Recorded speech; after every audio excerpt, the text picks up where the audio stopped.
Hãy subscribe cho kênh Ghiền Mì Gõ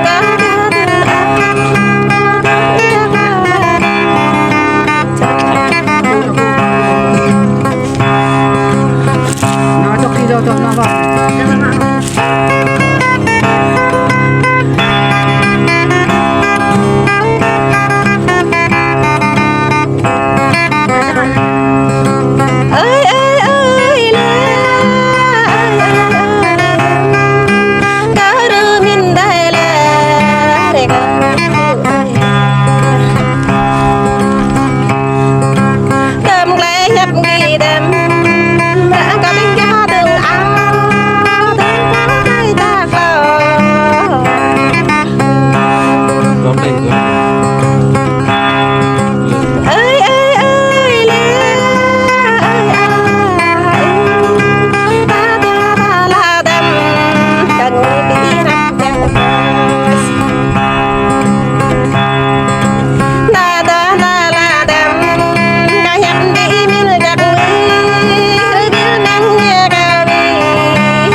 ตัวแบบแกล้งตัวแบบแกล้ง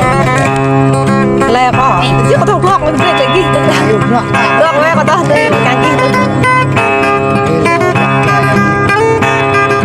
ดูโคตรดีคอเอาจังจะได้จีจะได้แม่เดี๋ยวก็ไล่แต่เขาแกล้งตาเลยตัวพ่อเขาตาเลยแล้วอีเว้ยเขาเลยเด้อ